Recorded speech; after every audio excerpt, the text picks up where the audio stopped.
Hare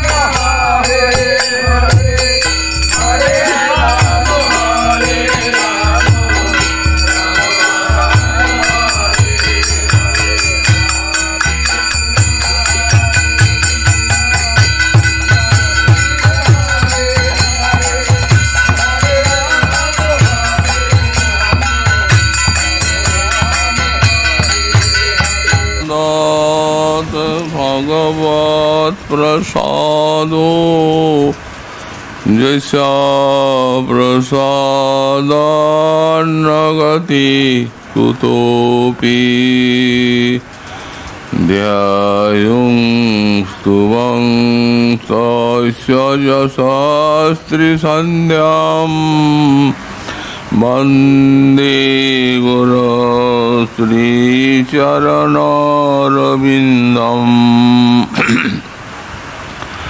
आजानुलम्बितभुजौ कनकावदातौ संकीर्तनैकपितरौ कमलायताक्षौ विश्वम्भरौ द्विजवरौ युगधर्मपालौ वन्दे जगत्प्रियकरौ करुणावतारौ नमस्त्रिकालसत्याय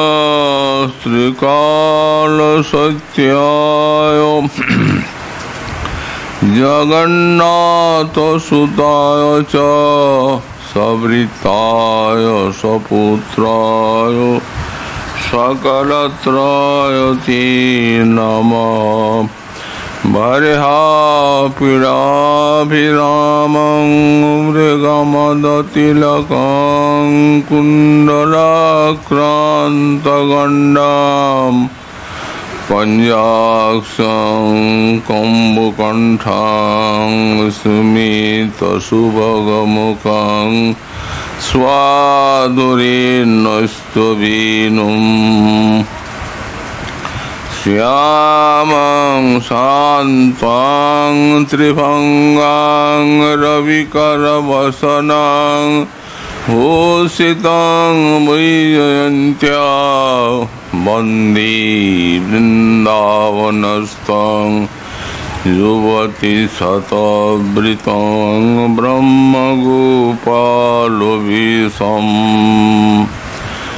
तप्त कांचन गौरंगी राधे वृंदावनेश्वरी वृषभानुसुते देवी तां नमामि हरिप्रिये मूकं करोति वाचालं पङ्गुं लङ्घयति गिरिं यत्कृपातमहं वन्दे परमानन्दमाधवम् वञ्छाकल्पतरुभ्यश्च कृपासिन्धुभ्य एव च पतितानां पावनेभ्यो वैष्णवेभ्यो नमो नमः। हरि भक्ति पराजित हरिनाम परायणा दुर्वृत्ता वा सुवृत्ता नित्यं नमो नमः। नमो धर्माय महते नमो कृष्णाय वेदसे ब्राह्मणे नमस्कृत्य धर्मान् भक्षे सनातनान् नारायणं नमस्कृत्य नरं चैव नरोत्तमं देवीं सरस्वतीं व्यासं ततो जयमुदीरयेत्। जय रूप सनातन भट्ट रघुनाथ श्रीजीव गोपाल भट्ट दास रघुनाथ। ईशय गोसाईर करी चरणवंदन जा हईति विघ्ननाश अभीष्ट पुरन। दुर्गमे प्रतिमेन्धस्या स्खलत्पादगतिर्मुहु सकृपाजुष्टिदानेन सन्त सन्त वरं वदम्।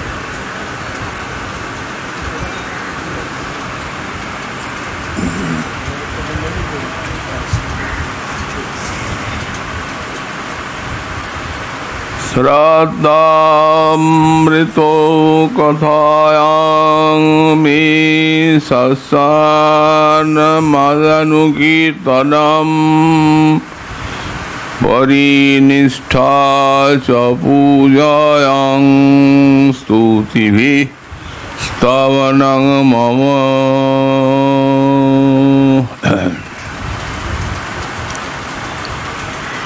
सर्ववेदांत सार महापुराण श्रीमद्भागवते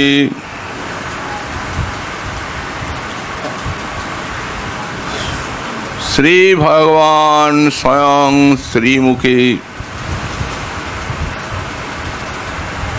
श्री उद्धव महाशयर प्रति भागवत धर्मेर उपदेश प्रदान करছেন। গতকাল আমরা এই যে ঝুলনোৎসব উপলক্ষে আমাদের এই ভাগবতী সভার অনুষ্ঠান, সেই ঝুলনাদি উৎসব শ্রী শ্রী রাধা মাধবীর লীলা রসের এবং প্রেম রসের আস্বাদন যেতে পরাকাষ্ঠা, সে বিষয়ে কিঞ্চিত আলোচনা করার আমরা চেষ্টা করেছি। মহাজন বললেন,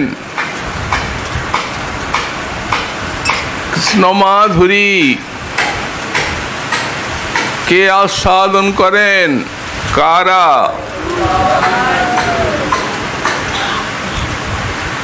কৃষ্ণ মাধুর্যস্য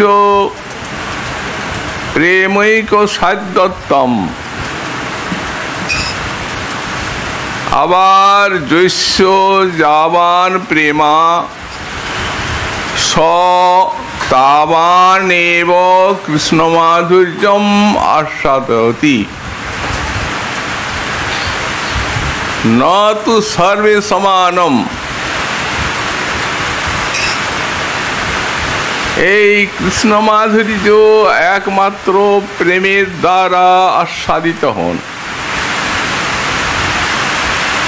তাহলে কি সব প্রেমিকই কৃষ্ণ মাধুরী সমান আস্বাদন করেন? বললেন না না। জৈস্য যাবান প্রেমা, যার যেরূপ প্রেমের পরিমাণ এবং প্রেমের জাতি, তদনুসারে সেই পরিমাণেই তিনি কৃষ্ণ মাধুরী আস্বাদন করেন। নতু সর্বে সমানম। গোপীগণের প্রেমের পরাকাষ্ঠা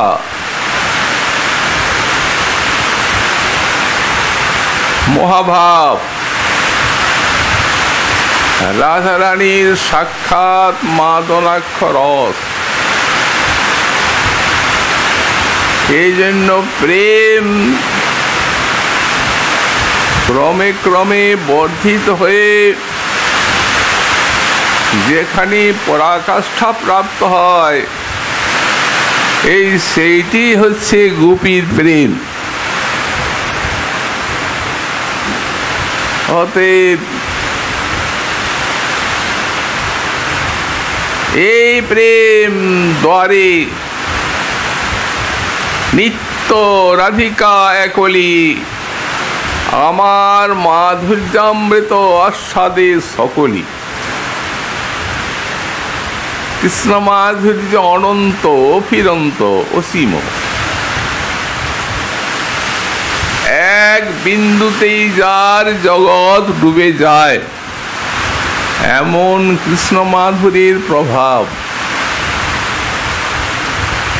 হতে সবটা সাধন করার কোনো প্রসঙ্গ নেই, কিন্তু একা বিশ্বভানুনন্দিনী শ্রী শ্রী রাধারানী তার মাদনাক্ষ প্রেমে আমার সমগ্র মাধুরীকে আস্বাদন করে থাকেন। শুধু আস্বাদন করেন তাই নয়, এই রাধা প্রেম করে কৃষ্ণ মাধুর্যের পুষ্টি। অসীম অনন্ত যে জিনিস বড়ার জায়গা নেই, রাধা প্রেম এমন অচিন্ত শক্তি সম্পন্ন যে তিনি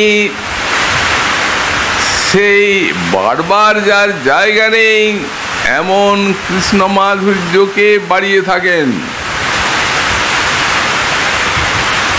আর মাধুর্য বাড়ায় প্রেমা হইয়া মহাতুষ্টি। রাধার প্রেম পরাকাষ্ঠা, কিন্তু কৃষ্ণ মাধুর্যের নিকটে নূতন নূতন রূপে বাড়তে থাকে। এই রূপ পরস্পর পরে হুড়াহুড়ি, এক অচিন্ত ব্যাপার। সুতরাং এই যে সমস্ত লীলা, গোপী সহ গোপীনাথের এই শৃঙ্গার সময়ে লীলা, এই লীলায় কৃষ্ণ মাধুরী এবং গোপীগণের প্রেম চরম বর্ধিত হয়ে আর পরস্পর পরস্পরে অসীমের দিকে এদের আস্বাদন পেয়ে তুলে বাড়িয়ে তোলে। আমরা গতকাল বলছিলাম যে মাধুর্য চার প্রকার। গোপীগণ যে মাধুর্যের দ্বারা, প্রেমের দ্বারা কৃষ্ণ মাধুর্যকে আস্বাদন করেন, সে মাধুর্য চার প্রকার। লীলা প্রেমনা প্রিয়াধিকং মাধুর্যে বেণুরূপয় ইত্য সাধারণং প্রোক্তম গোবিন্দস্য চতুষ্টম। চারটা: লীলা মাধুরী, প্রেম মাধুরী, বেণু মাধুরী আর রূপ মাধুরী। তো লীলা মাধুরী সম্বন্ধে আমরা গতকাল কিছু বলেছি, প্রেম মাধুরীও কিছু বলেছি। এখানে বুঝতে হবে যে এই যে চারটা শ্রীকৃষ্ণ মাধুরী আছে, এই চারটা শ্রীকৃষ্ণ মাধুরী লীলার ভিতরে সবগুলি আস্বাদন করে থাকেন গোপীগণ। প্রেম মাধুরীও আস্বাদন করেন কৃষ্ণের, তারপরে বেণু মাধুরী আস্বাদন করেন, রূপমাধুরী আস্বাদন করেন। এই যে কৃষ্ণের বেণু মাধুরী এক অনন্য সাধারণ বৃন্দাবনের সম্পদ। ভগবত রাজ্যের এক মহাবৈভব এই বেণুর মাধুরী।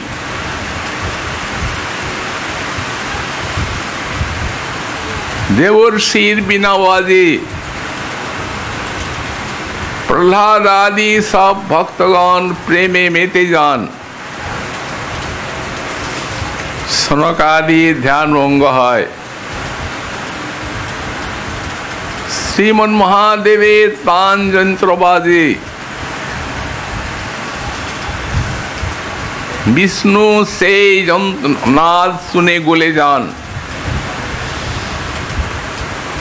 কিন্তু সে এক জাতীয় সুর। আর এই যে বংশীর রব শ্রীকৃষ্ণের মুখ নির্গত এই বেণুধ্বনি, এতে সমস্তই মধুময় হয়ে যায়, স্থাবর জঙ্গমকে মাতিয়ে তোলে। ভাগবত বলেন, অস্পন্দনং গতিমতাং পুলকস্তরুণাং। জঙ্গম স্থাবরের ধর্ম প্রাপ্ত হয়, আর স্থাবর জঙ্গমের ধর্ম পেয়ে যায়। সব ওলট পালট করে দেবেন।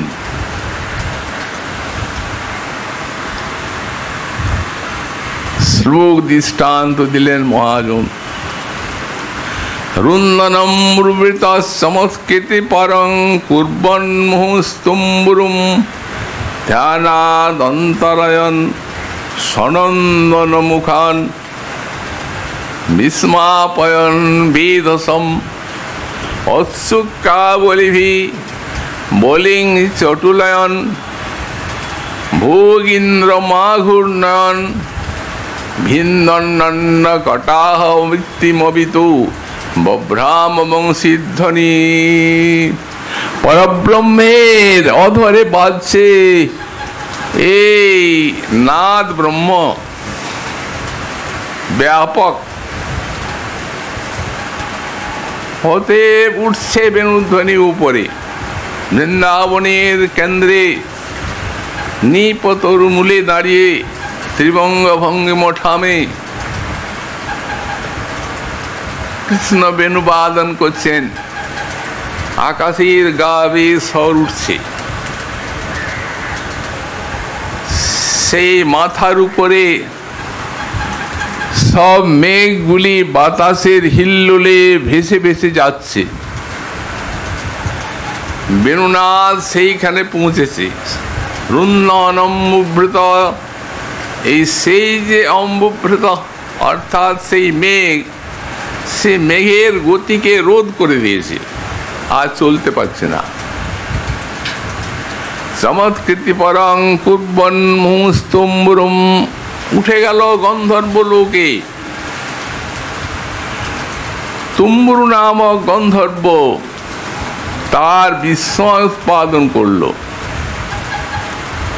বিস্ময় উৎপাদন কুর্বন মুহুস্তুম্বুরুম ধ্যানাতন্তরায়ণ সনন্দন মুখান, আরো উপরে উঠল সেই তপলোকে। সেখানে সনকাদি ধ্যান ভঙ্গ করে দিল। বিস্মাপন বিরসম, আরো উপরে উঠল সত্যলোকে। ব্রহ্মাকে বিস্মিত করে তুলল বেণুর সুর।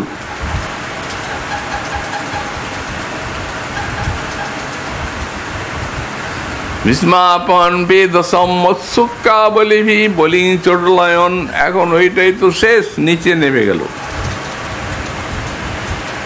নিচে বলি মহারাজ আছেন, ওকে অচ্ছুককে চটুলিত চপলিত করল। ভোগ ইন্দ্র মাঘূর্ণয়ন, আর একেবারে নিচে নাগরাজ, যিনি সর্ষপের মতো ব্রহ্মাণ্ডকে মাথায় ধারণ করে আছেন। তার মস্তককে ঘূর্ণিত করছে, মা ঘূর্ণায়ন। এইখানেই কি শেষ? বললেন না না,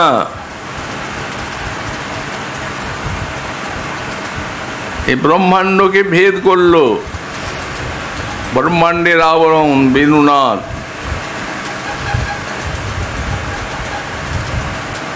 সে ধ্বনি বৈকুণ্ঠে যায়, ব্রহ্মাণ্ড ভেদ করে চলে গেল বৈকুণ্ঠে। ব্রহ্মাণ্ড ভেদী বৈকুণ্ঠে যায়, চৌদিকে ধায়, তারপর ব্রহ্মাণ্ড ভেদী বৈকুণ্ঠে যায়। বলে পৈশে জগতের কানে সবা মাতোয়াল করি, বলাৎকারে আনে ধরি, বিশেষত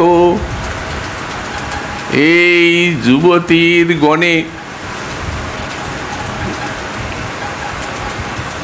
বেনু বড় উদ্ধত। কি ভাষা কবিরাজ গোস্বামী পাদের!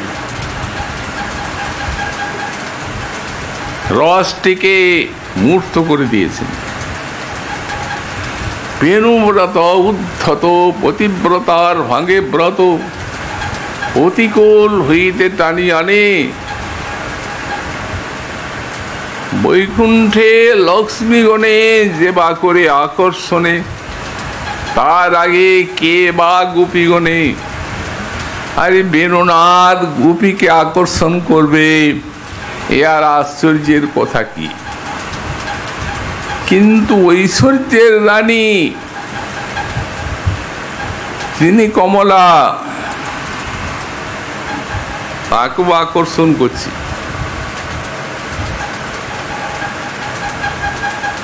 বৈকুণ্ঠে লক্ষ্মীগণে তেও করে আকর্ষণে, তার আগে আর অন্য গোপীগণ কি?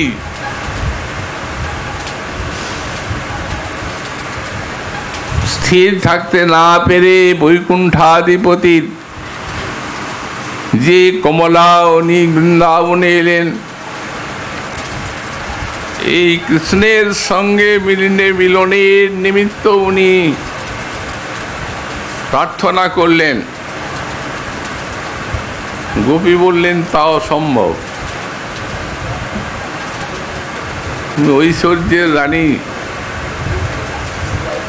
আর এটা মাধুর্যের রাজ্য। আমার প্রতিজ্ঞা শোনো, গোপী ছাড়া অন্য স্ত্রী কৃষ্ণ না করে অঙ্গীকার। গোপী ছাড়া অন্য নয়, একা গোপী।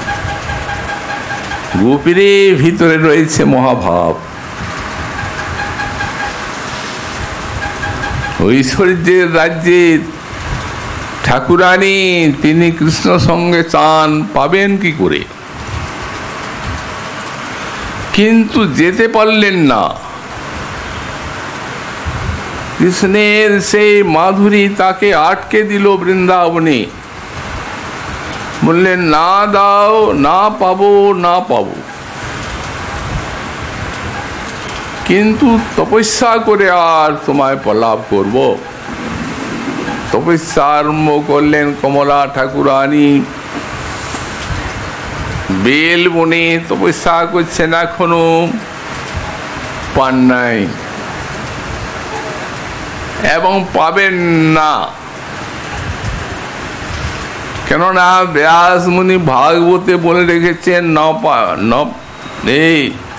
নায়ং শ্রিয়ং গৌ নিতান্ত রতি প্রসাদ। আপনি পাবেন না ঠাকুরানী। গোপী ভাব অঙ্গীকার করতে হবে, কিন্তু এর ঐশ্বর্য ভাব তো পাকা। তিনি আর গোপী ভাব অঙ্গীকার করবেন কি করে? এই তো ভাগবতীর কমলা। পদ্মপুরাণের এক কমলা আছেন, অন্য প্রকাশ, কমলারই প্রকাশ। উনি এলেন বৃন্দাবনে, প্রার্থনা করলেন শ্রীকৃষ্ণের নিকটে, তোমার সঙ্গ কামনা করি। কৃষ্ণ বললেন সর্বথা অসম্ভব।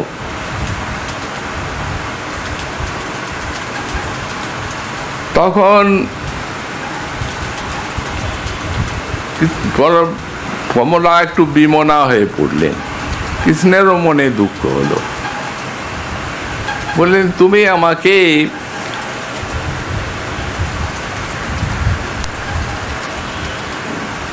এই গোপীগণের মতো ভাবে অঙ্গীকার না করো, কিন্তু আমার ইচ্ছা যে যে কোনো রূপে তোমার অঙ্গে একটু স্থান দাও। ওনার হৃদয়ে দয়া হলো, আচ্ছা থাকো। বাম বুকে সেই কমলাকে দিলেন একটু স্থান, উনি স্বর্ণরেখা রূপে সেইখানে আছেন। তো এর দ্বারা কৃষ্ণ এবং কমলা, কৃষ্ণ তো স্থান দিলেন এক, কমলা তপস্যা করছেন দেননি। আর একটি প্রকাশকে দিলেন কেন? মহাজন বললেন এতে গোপী মহিমায় আছে। একদিন স্বাধীন ভারতরিকা শ্রী রাধা কৃষ্ণ নিজের হাতে তাকে সাজাচ্ছেন, চরণে যাবক পরাবেন, চরণগুলি বুকের কাছে ধরে আর যাবক রঞ্জন করছেন। চরণের এত শোভাদীপ্ত হয়ে উঠল মহাভাবের চরণ, সচ্চিদানন্দ রসের কত লোভনীয় বস্তু ওই বুকে ধরেছেন। তো স্বর্ণরেখা রূপে লক্ষ্মী বিরাজে উজ্জ্বল বুকের পাশে, কত সুন্দর নীল দর্পণের মতো বুকখানা, সেখানে সোনার একটা রেখা কত দীপ্তি পায়, কত ভালো দেখায়।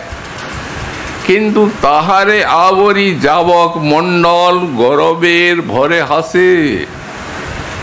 রাধার চরণের যাবক সেই স্বর্ণরেখা রূপে লেগে গেল, সেই স্বর্ণরেখা ঢাকা পড়ে গেল। তো গৌরবের ভরে হাসে, কিসের গর্ব তার? আরে ঠাকুরানী, আপনি বৈকুণ্ঠে বিজাতীয় অন্য স্থানের লোক, আপনি এখানে মাধুর্যের রাজ্যে কেন এলেন? এই দেখুন, মাধুর্যের রাজ্যে কৃষ্ণের বুকে থেকে থাকলেও এই মাধুর্যের লাথি মাঝে মাঝে খেতে হয়, তা বুঝলেন তো? তো সুতরাং এই অদ্ভুত বেণুনাথ ভিন্নন্ন কটাহ বৃত্তিমবিতু প্রব্রাম বংশীধ্বনি স্থাবর জঙ্গম ওলট পালট। এ তো হলো বাইরের। আর বৃন্দাবনের শুনিয়া বেণুর রব, বনমাঝে ধেনু সব, মাথা তুলি ব্যাকুল নয়নে, তারা ইতি উতি ফিরে চায়, তৃণ পত্র নাহি খায়, ছুটে যায় সামদর্শনে। যমুনা উজান বয়, যমুনা তো স্রোতে বইছে, উপর দিকে উঠে গেল যমুনার স্রোত, নিচে যা ভুলে গেল। যমুনা উজান বয়, ধ্যানে চিত নাহি রয়, যোগী মুনি সব ছাড়ে ধ্যান। ওই শাখে শাখে বসি পাখি, মুদিয়া রহে আঁখি, নবীন নিরদ জ্ঞান। সতী ছাড়ে নিজপতি, লজ্জা ছাড়ে কুলবতী, ফসে যায় নিবিড় বন্ধন। পাপ পুণ্য ধর্মাধর্ম ভালো মন্দ কর্মাকর্ম ক্ষুণ্ণ হয় সকল নিয়ম। মৃতদেহে পায় প্রাণ, মুখ করে বেদ গান। শুষ্ক তরু শোভে কিশলয়ে, তাতে সুগন্ধে মঞ্জরি ফুটে। গুঞ্জরি ভ্রমরা ছোটে, মাতে তারা মকরন্দ পিয়ে। কি আশ্চর্য ঘন ঘোর বরিশায় এই বসন্ত বহিয়া যায়। ঘন ঘোর বরিশায় বসন্ত হইয়া যায়।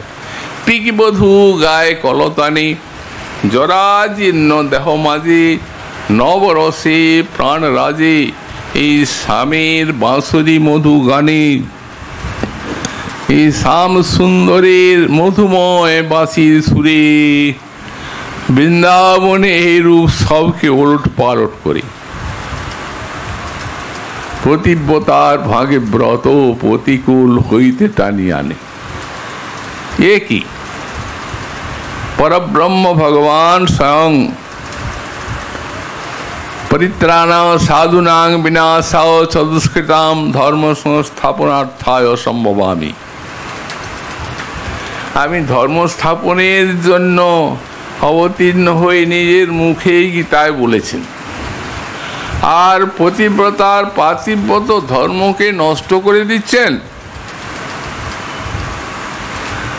সাধারণের মনে এরূপ সংশয় আসতে পারি।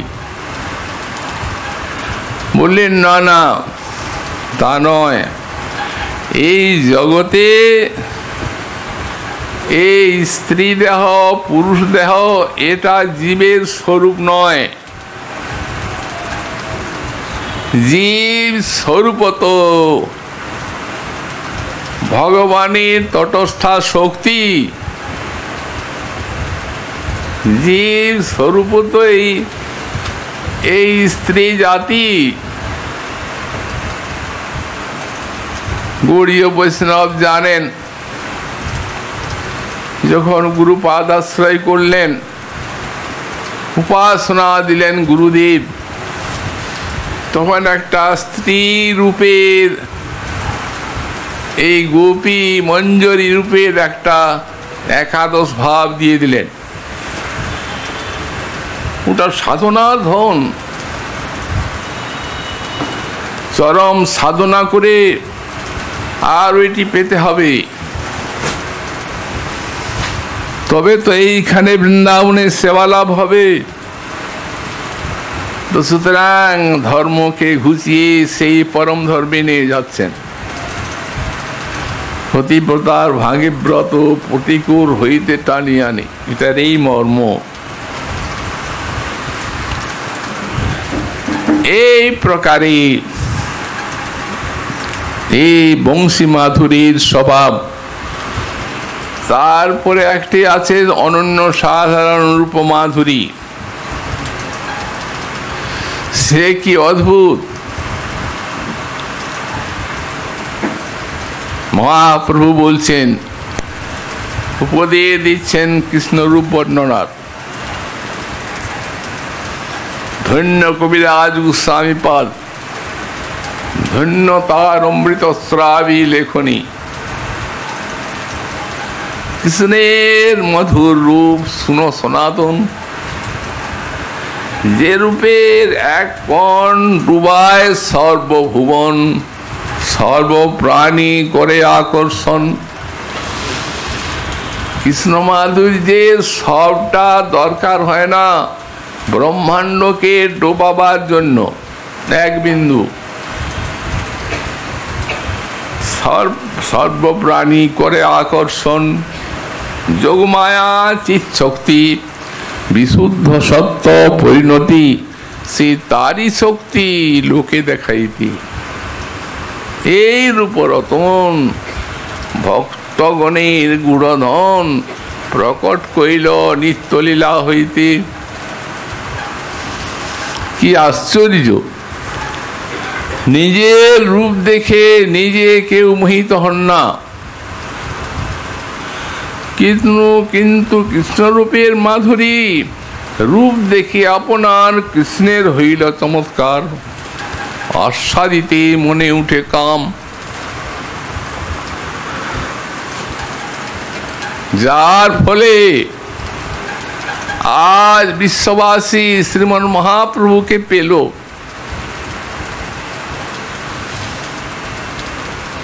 যখন আস্বাদিতে নিজের রূপ নিজেই ইচ্ছা হলো, তখন চিন্তা করলেন উত্তম রূপে আস্বাদন হবে কোন প্রেমের দ্বারা। ওই যে রাধা প্রেম সমগ্র আস্বাদন করে আমার মাধুরী, অতএব রাধা প্রেমকেই অঙ্গীকার করব। শ্রী রাধা রানীর প্রেম তার কান্তি অঙ্গীকার করে কৃষ্ণ তিনি মহাপ্রভু রূপে আস্বাদন করলেন নিজেকে। কাঁদছেন গম্ভীরায়, আর অনন্তকাল কাঁদবেন, কারণ গৌরলীলাও নিত্য। রূপ দেখি আপনার কৃষ্ণের হয় চমৎকার, আস্বাদিতে মনে উঠে কাম। সৌভাগ্য যার নাম সৌন্দর্যাদি গুণগ্রাম, এই রূপ তার নিত্যধাম। ভূষণের ভূষণ অঙ্গ, তাহে ললিত ত্রিভঙ্গ, তার উপর ভূধনু নর্তন। তেরোছে নেত্রান্তবান, তার দৃঢ় সন্ধান। বিন্ধি রাধা গোপীগণের মন, এই কৃষ্ণরূপ। এই যে মাধুর্য চতুষ্টয়, এই লীলার ভিতরে সবই আস্বাদন করা যায়। যারা ভক্ত প্রেমিক পার্ষদ গোপীগণ তারা লীলার ভিতরে সাক্ষাৎ আস্বাদন করেন। আর সাধকগণের তাদেরকে সাধনা করে আস্বাদন করতে হবে। এই জন্য ভক্তি সাধনার কথা শাস্ত্রে বলা আছে, অন্য সাধনা নয়, এই ভাগবত ধর্ম সাধনা করা চাই। আমরা শ্রীমদ্ ভাগবতের একাদশের আরম্ভে দেখতে পাই, এক সময় প্রাচীন যুগে মহারাজ মহারাজের যজ্ঞ সভায় নবযোগীন্দ্রের সমাগম হয়েছিল। সেই কবি হরি পিপ্পলায়ন প্রবুদ্ধ করভাজন তাদের দর্শন করে নেমি মহারাজ অতিশয় আনন্দে বিভোর হয়েছিলেন। এত বড় ভক্তির সাক্ষাৎকার সং এসেছেন। নানা প্রকারে তাদের উপচার দিয়ে পুজো করে বসালেন। বসিয়ে প্রশ্রয়াবনত ভাবে তাঁদের চরণমূলে কিছু প্রশ্ন করেছিলেন। কি বলেছিলেন? মন্যে ভাগবত সাক্ষাৎ পার্শ্বদান মধুদ্দিশ বিষ্ণুর ভূতানি লোকানাং পাবনায় চরন্তিহি। আপনারা সাক্ষাৎ ভাগবত পার্শ্বদ, আপনারা সাক্ষাৎ ভগবত পার্শ্বদ হয়েও নিজের ভজন স্থান থেকে যে ইতস্তত গমনাগমন করছেন, এ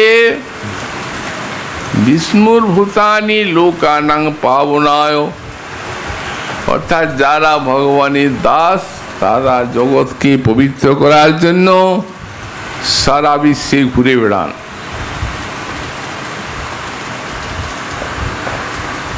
দুর্লভ মানুষ দেহ দেহিনাং ক্ষণভঙ্গুর তত্রাপি দুর্লভং মন্যে বৈকুণ্ঠ প্রিয় দর্শনম। এই মানুষ দেহ এই বিশ্বে অতি দুর্লভ, মায়ামুগ্ধ ভবকারাগারে নিপতিত অনাদিকাল থেকে কৃষ্ণ বহির্মুখ জীব 84 লক্ষ জনি ভ্রমণের পরে অহৈতুকী ভাগবত কৃপায় একবার এই মানব দেহ পায়। এই দেহেই সাধনার দেহ এবং এই দেহেই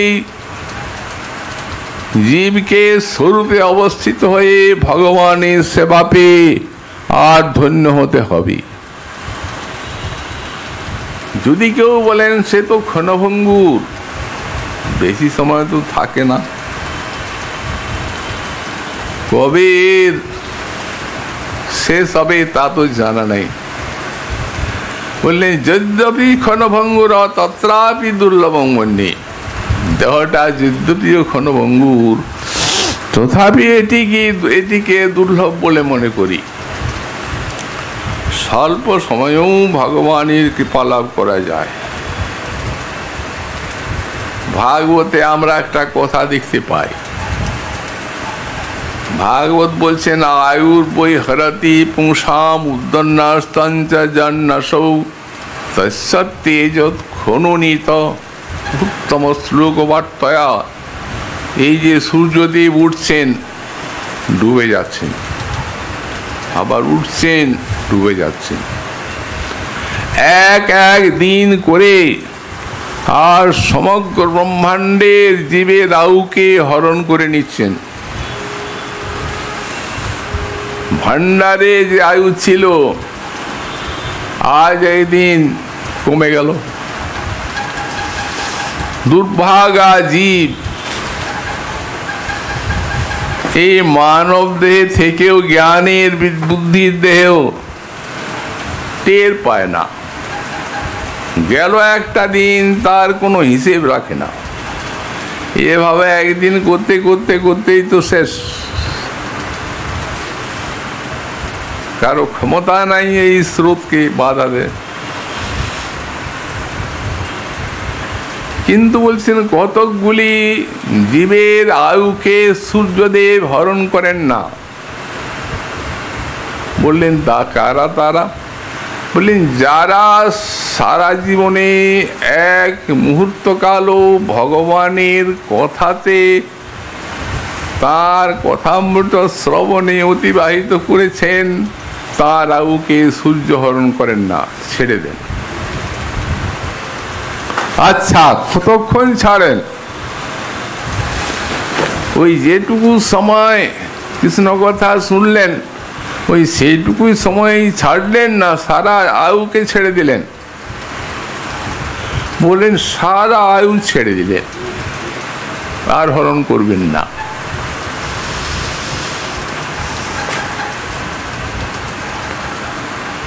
তা আমরা কি করে বুঝবো? এক ক্ষণকাল কৃষ্ণ কথা শুনলাম আর যা আছি তাই আছি, তাহলে সূর্য হরণ করছে না কাল আমার আয়ুকে, আমি বুঝবো কি করে?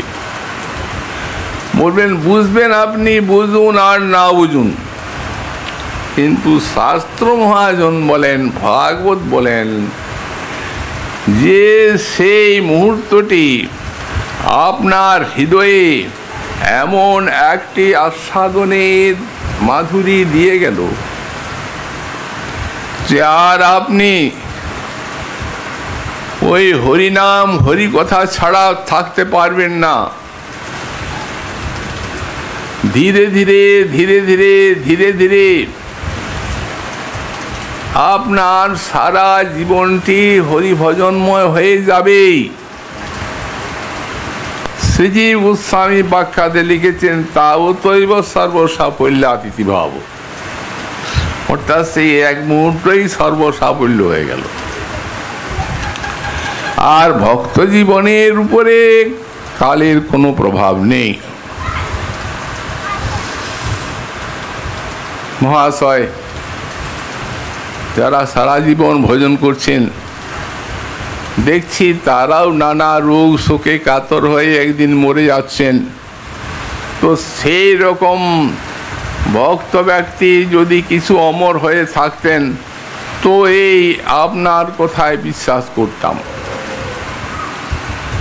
শ্রীজীব গোস্বামী পাদ বলছেন আমার কথা আর আপনার কথা নয়, ভাগবতের কথা, এটি ব্যাস বাণী। সুতরাং এর ভিতরে রহস্য খুলে দিয়েছেন আচার্য পাদগণ। বললেন দেখুন এই জগতে একটা দৃষ্টান্ত দেওয়া হয়েছে ছোট। বললেন যখন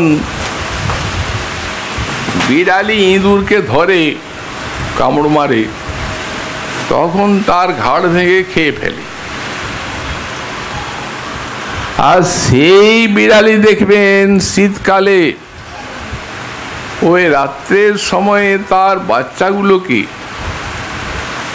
ওই কোমল স্নেহের কামড় দিয়ে ধীরে ধীরে ওই উনুনের কাছে গরম জায়গায় রাখে, যে আরামে ঘুমায়। তো ওই বিড়ালির একই দাঁত একই কামড়, কিন্তু ওই বিড়ালিকে কামড় আর সন্তানকে কামড় কি এক? আকাশ পাতাল তফাৎ। স্নেহের কোমল কামড়, দুঃখ দিচ্ছে না, আর বাচ্চাগুলিও আনন্দে বিহল্ল, মা নিয়ে যাচ্ছেন ভালো জায়গায়। তো বললেন তেমনি কাল যারা বহির্মুখ তাদের ঘাড় ভেঙে মেরে দুঃখ দিয়ে নরকে ফেলে দিচ্ছে, আর যারা ভক্ত তারা তো নিজের ছেলে। কি করে জানলাম? বললেন কাল অস্তস্য চেষ্টা মাহু, চেষ্টতে যেন বিশ্বম। ভাগবতে আছে ভগবানের একটা চেষ্টা হচ্ছে কাল। কাল অস্তস্য চেষ্টাম আহু, শাস্ত্র বলেন। কেন বললেন চেষ্টতে যেন বিশ্বম, যেন বিশ্বম চেষ্টতে পরিণমতে, যে সারা জগতের পরিণাম আনয়ন করছে সেই যে কাল, সেই কাল ভগবানের একটা চেষ্টা। ওতে নিজের ভক্ত সন্তানগুলিকে স্নেহের কোমল কামড় দিয়ে দুঃখ না দিয়ে আর মরলোকের থেকে ভগবত পাদ পদ্মে সেবার জন্য দিয়ে দিচ্ছেন। আমরা দেখি আর না দেখি, কিন্তু শাস্ত্র মহাজন এই কথা বলেন। তো সুতরাং এই শ্রী ভগবানের এই লীলা ভাগবতী কথা, তাই বললেন ক্ষণভঙ্গুর জীবন যদি হয় এই তথাপি দুর্লভ মন্যে। তারপরে জিজ্ঞাসা করলেন ভাগবত ধর্মের কথা যদি না ক্ষম, যদি আমি শুনতে সমর্থ হই তা আপনি কৃপা করে ভাগবত ধর্মের কথা বলুন। তখন ওই যোগীন্দ্রগণের শ্রেষ্ঠ কবি যোগীন্দ্র বলছেন কি, বলছেন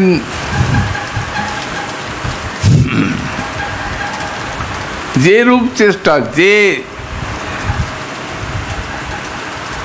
যে রূপ চেষ্টার দ্বারা ভগবানকে লাভ করা যায়, যে উপায়ে ভগবানকে লাভ করা যায়, সেই উপায় যা ভগবান নিজে বলে দিয়েছেন। ভগবান নিজের শ্রীমুখে বলেছেন তুমি তাকেই এই ভাগবত ধর্ম বলে জেনো। অতি সহজ উপায়ে সহজেই ভগবানকে লাভ করা যায়, এই উপায়টি ভগবান শ্রীমুখে বলেছেন, সেটি ভাগবত ধর্ম। তো এখন উনি মুনিকে জিজ্ঞাসা করছেন, মুনি নিজে বললেন না, সবই জানেন। ভগবানের দিকে অঙ্গুলি নির্দেশ করে দিলেন, ভগবান যা বলেছে। তো এখন ভগবান কোথায় কি বলেছেন কে খুঁজতে যাবে?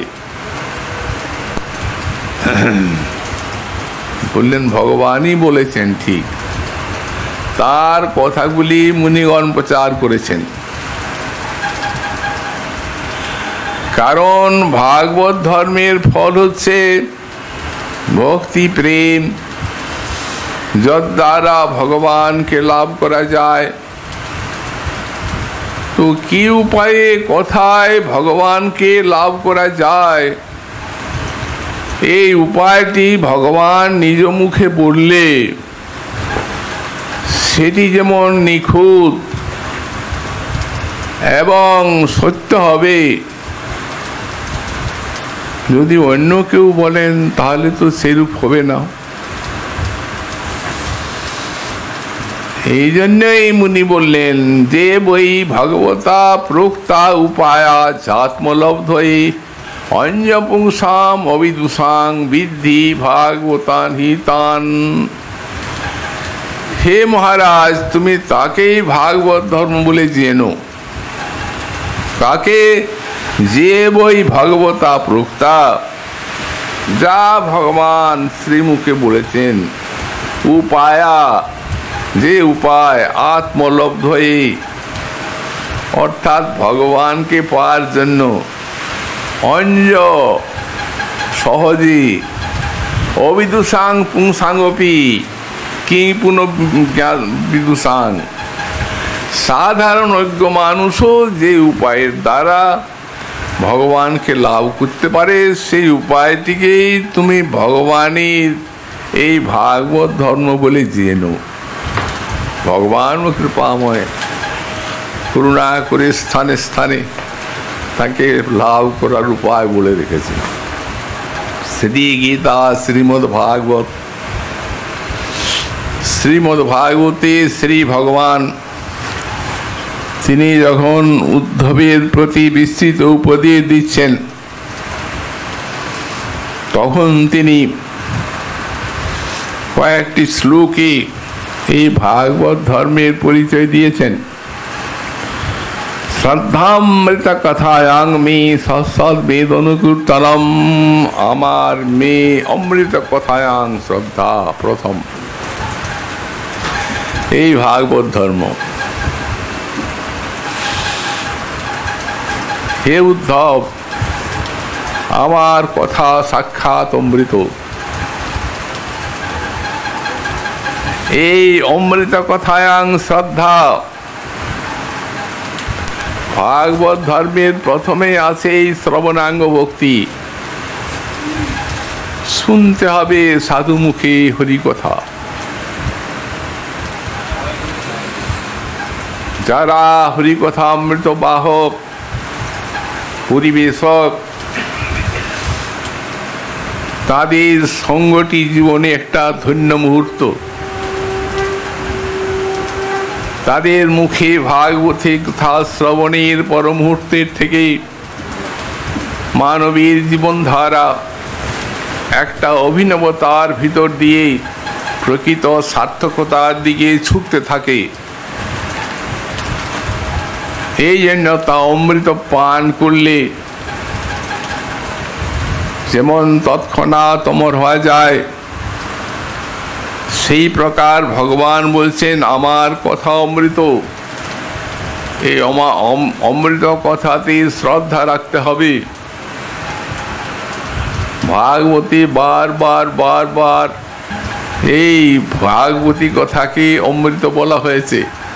প্রথমেই বলছেন নিগম কল্প তরুর গলিতং ফলম সুখ মুখাদমৃত দ্রব সংযুতম পিবত ভাগবতম রসমালয়ং মুহুরহু রসিকা ভুবি ভাবুকা। হে রসিক, হে ভাবুক, শুনুন আপনারা। আপনাদের সামনে একটা বেদ রূপ কল্পতরুর সুপরিপক্ক ফল পড়ে আছে। নিগম কল্পতরুর গলিতং ফলম। কিভাবে এলো? সুগমুখাত অমৃত দ্রব সংযুতম। পরিপক্ক ফল পড়ছে, সুগমুনি একটু ফুটো করে দিয়েছেন, আস্বাদন করেছেন। আগে প্রসিদ্ধি আছে যে গাছের ফল যদি শুক পাখি খায় সে ফলটা বেশি মধুর লাগে। ততএব ব্যাস মুনি সাক্ষাৎ বর্ণনা করেছেন ভাগবত রসময় ফল, আর সুগমুনি সাক্ষাৎ আস্বাদন করে আর মহারাজ পরীক্ষিতের সভায় কীর্তন করেছেন। তাই বললেন নিগম কল্পতরুর গলিতং ফলম সুকমুখাত অমৃত দ্রব সংযুতম। এই অমৃত, অমৃতবৎ সাধু, আর এই গলিত রস, অমৃতং রসং। তো রস যদি হয়, ফল হলে তো অষ্টিবল্কল থাকবে অংশ, সেটা বাদ দিয়ে তো ফলের রসটা খেতে হয়। বললেন না, এতে অষ্টিবল্কল নাই, অষ্টিবল্কল হ্যাংস নাই। এ নিজের শক্তিতে দ্রবময় ফল, রসময় ফল, অমৃত রস পিবত, এই জন্য পান করুন। খান এ কথা বলেন নাই। এই শ্রবণগুলি হচ্ছে এই পান করবার দ্বার। অতি পিবত ভাগবতম সমালয়ম। আলয়ং পিবত, যতক্ষণ পর্যন্ত না মৃত্যু থাকে, মৃত্যু হয়, মরণের পরেও, মুক্তির পরেও আর সাধন আছে।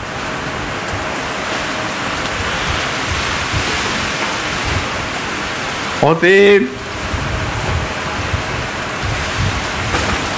যদি বলেন অচিন্ত শক্তিতে ফলটি অত দূর থেকে পড়লো, তো ফলটা পড়ে রসটা ফেটে গেল না? বললেন না, এরকম হয় না। আস্তে আস্তে শাখায় শাখায় শাখায় শাখায় শাখায় শাখায় শ্রীকৃষ্ণ বললেন ব্রহ্মাকে, ব্রহ্মা বললেন নারদকে, নারদ বললেন ব্যাসকে, ব্যাস বললেন সুখকে, সুখ বললেন সৌনকাদিকে, সৌনকাদি আরো মুনিকে, ধীরে ধীরে ধীরে ধীরে। তো হে রসিকা, হে রসিক, আসুন আসুন, নিমন্ত্রণ দিচ্ছেন সাদরে, সেবন করুন, হে অমৃত, অমর হয়ে যাবেন। যদি কেউ বলেন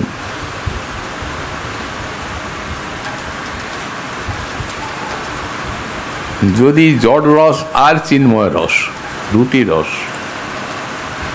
জগতে জড় রস আস্বাদন করছেন যারা, তারা যদি মনে করেন আমাদিকে ডাকছে আমরা যাব, বলে না, আপনাদের না, ভাবুকা ভক্ত রসিক হওয়া চাই। ভক্ত রসিক আপনারা আসুন, এই যে সাক্ষাৎ অমৃতময়, অমৃত রসময় ফলে আস্বাদন করুন।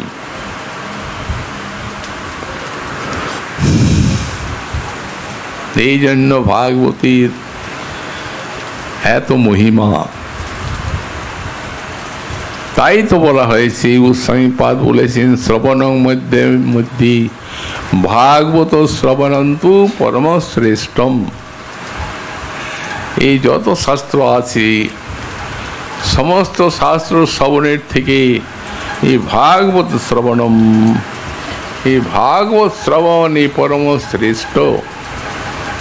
কেন বললেন? তাদিশ শক্তিময় অক্ষর তাৎ পরম রসময় তাচ্য। এই ভাগবতের অক্ষরগুলি সেই রূপ প্রভাব আছে। তাদিশ প্রভাবময় শব্দাত্মকত্বাৎ, দৃষ্টান্ত ভাগবতের প্রথমেই আছে।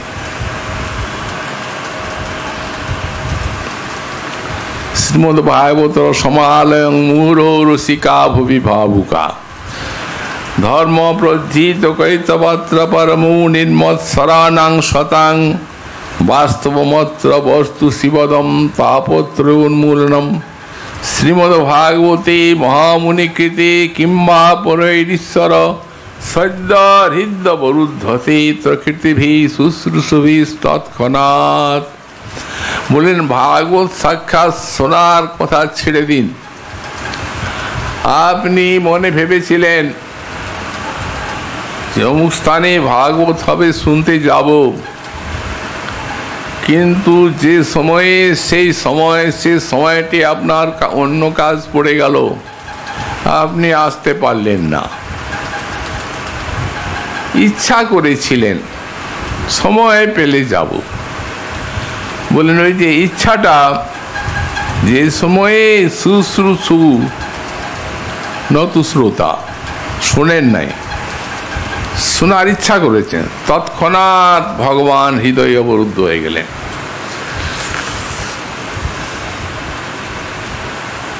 চুম্বকমণি তৎক্ষণাৎ রুহু কণিকাকে টেনে আনে, তেমনি এই ভাগবত শাস্ত্রের প্রভাব শ্রোতাকে ইচ্ছা করলেই টেনে আনবে। আর যিনি সাক্ষাৎ শুনেন তার তো আর কথাই নেই। এবং সেই রকম অদ্ভুত প্রভাব অক্ষরের, আর সেই রূপ সাধু অমৃত বলা হয়েছে। সাধু সাধু পদে পদে, কি অপূর্ব আস্বাদন, প্রত্যেকটি পদে পদে সাধু এই ভাগবত কথা। অতএব এই জন্যই অমৃত।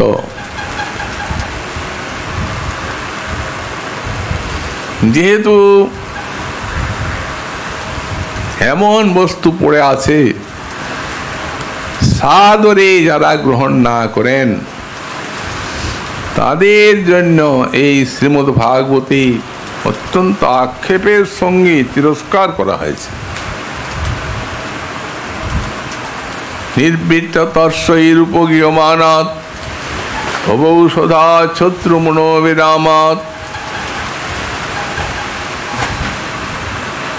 গোবিন্দতে ব্যাসো নির্বৃত তর্ষৈরূপগীয়মানাৎ ভবৌষধা শত্রুমনো বিরামাৎ নবিদ্যতে। এই ভাগবত কথা সাক্ষাৎ নির্বৃত তর্ষা, যাদের তর্ষা মানে যাদের হৃদয়ের বাসনা সব শেষ হয়ে গেছে, তাদের কর্তৃক উপগীয়মানাৎ, তারা গান করে থাকেন। ভবৌষধাৎ, যারা মুমুক্ষু তারাও এই কথা শোনেন। শ্রোত্রমনো বিরামাৎ, তার যারা বিষয়ী তাদের কানে ভালো লাগে আর প্রাণে ভালো লাগে।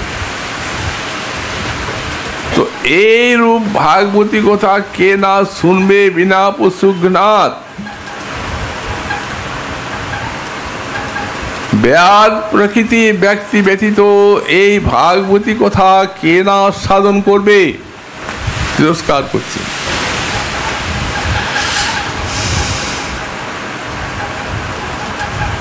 কঠোর হৃদয়। এই শ্লোকের টিকাতে আমাদের শ্রীমৎ জীব গোস্বামীপাদ একটা শ্লোক দিয়েছেন। রাজপুত্র চিরঞ্জীব মা জীব ঋষিপুত্রক জীব বা মর বা সাধু ব্যাধ মা জীব মা মর। এক তপবনে এক রাজার ছেলে মৃগয়ায় গেছে। তো সেখানে এক মুনি, তিনি তপস্যা করছেন। রাজার ছেলে সেই তপবনে উপস্থিত হয়ে মুনিকে দর্শন করে প্রণাম করেছে, চরণ বন্দনা করেছে। মুনি তাকে আশীর্বাদ দিচ্ছেন, রাজপুত্র চিরঞ্জীব, তুমি চিরকাল বেঁচে থাকো। উনি তো আনন্দে চলে গেলেন। এখন এক মুনিপুত্র তিনি দেখছেন যে প্রভু তো এখন বরণমুখ হয়েছেন মুনি, তো আমিও কিছু চেয়ে নিব। মুনিপুত্র এসে প্রণাম করেছেন, প্রভু আমায় কিছু বলুন। বললেন, মা জীব ঋষিপুত্র ক, তুমি মরে যাও। বাবা, রাজার ছেলে কোথাকার কে, তাকে আপনি বললেন তুমি চিরজীবী হয়ে বেঁচে থাকো? আমি আপনারই, আমাকে বললেন মরে যাও। বললেন এই জন্যই বললাম যে দেখো মৃগয়া করছে, রাজার ছেলে যতদিন পর্যন্ত বেঁচে থাকবে বিষয় উন্মুক্ত হয়ে ততদিন পাপ করবে, সেই ফল ভোগ করতে হবে তাকে। আর তুমি যে সকল সাধনা করেছো, তুমি যত শীঘ্র দেহ ত্যাগ করতে পারো সেই সাধনার ফল পাবে। তো উভয়েরই আমি হিত কামনা করি। তারপরে এক সাধু এসেছেন বৈষ্ণব, প্রণাম করে মুনিকে বলছেন, আগে কিছু আমাকে বলুন, আমাকে বরদান করুন। উনি বলছেন, জি বাবা মোরাবা সাধু। বলছেন, তোমাকে বর দেওয়ার আমার ক্ষমতা নেই, তুমি নিজের গুণে বলিয়ান। ভজন করছো, যতদিন বেঁচে থাকবে ততদিন তুমি ভজন রস আস্বাদন করবে, সাধু সঙ্গী অমৃত কথা। আর যখন মরে যাবে তখন ভগবানের রাজ্যে যাবে, তোমার এখানেও আছে ওখানেও আছে। আর রাজার ছেলে তার এখানে আছে ওখানে নাই, আর মুনির ছেলে ওর এখানে নাই ওইখানে আছে। তারপরে এক ব্যাধ শিকার করতে এসে আর সেই মুনির চরণ বন্দনা করে বলছে, প্রভু আমাকে কিছু বর দিন। উনি বলছেন, ব্যাধ তুমি মা জীব মা মরো, তোমাকে আর কি বলবো, তুমি বাঁচবেও না আর মরবেও না। যতদিন বাঁচবে ততদিন তুমি এই সমস্ত জীব হত্যা ইত্যাদি পাপ করবে, আর মরে গেলে নরকে যাবে। তো সুতরাং এই জন্য অমৃতবৎ সাধু, তাই বলেছেন শ্রদ্ধামৃত কথায় আমি। আরও কতগুলি অঙ্গ বলেছেন। এই ভাগবত ধর্ম সাধনার যে সমস্ত অঙ্গগুলি ভগবান শ্রীমুখে বলেছেন, যারা এই সমস্ত সাধনা করবেন, শ্রবণ কীর্তন করবেন, তারা সেই সমস্ত সাধনার শক্তি লাভ করে আর ভাগবত ধর্ম যাজনের অধিকার প্রাপ্ত হবেন। আমরা প্রার্থনা করি শ্রী ভগবানের কাছে যাতে এই ভাগবত ধর্মে আমাদের অনুরাগ হয়। আজকে ভাগবতী কথার আমাদের এখানেই বিশ্রাম হলো।